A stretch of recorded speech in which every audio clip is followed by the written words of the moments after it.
So yeah, beautiful question. I actually think that that's one of the biggest reasons why most people struggle to start. We've got to think like at the beginning, we don't have the skill set. It's the hardest place to start. And I always like to analogize this as think of a child trying to walk.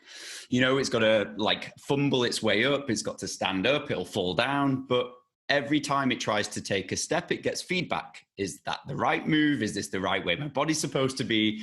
Is this the right momentum? And every single attempt, it gets better. It lets go of what doesn't work and it amplifies and it narrows in on what does work. And that's the learning process. Now, think as we grow older. As we grow older, we then start getting in our heads and we don't want to start. We don't want to be the beginner. We don't want to be imperfect. We don't want to be seen to be starting again. And the reason I say that one is that one was a big thing for me. But think of this, like in that beginning phase, yes, you do not have the skill set. You are a beginner. But as you start taking those tiny steps forward, you build momentum. And again, another analogy of this is think of trying to push a car. So a car stopped, you're trying to get the car to go again. And you've got to put all the tension in, you've got to get it through your legs, through the whole body, it stiffens up, and then you start to push. And then after 1, 2, 3, 4, 5, 6, 7, the car starts to build momentum and pushing the car gets easier.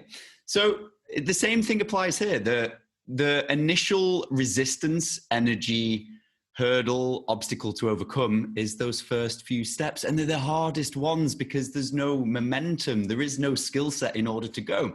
Same thing applies to a rocket taking off. A rocket ship or whatever, a space jet, whatever you want to call it, uses something like 75 to 80% of its energy just to get off the floor.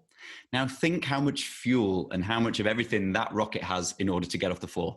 It uses 75% of its energy to get off the floor, meaning it needs very little to continue on its journey and bring it back to Earth. The same thing applies. At the beginning, the hardest step is to get it off the floor.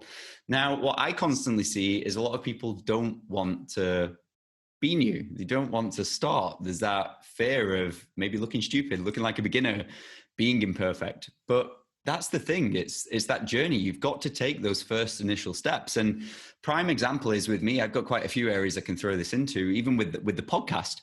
The podcast took me 2 years. 2 years I wrestled with that idea and I didn't do it. My first show was okay, wasn't great. I look back at it and I'm a bit like, oh, but we put it out there. The second one was a little bit better. The third one was even better. And by show 10, show 50, show nearly we're at 100, we've now got that momentum. And it took us nearly 80 shows to build that momentum and keep it continually going where people are continually listening in and subscribing.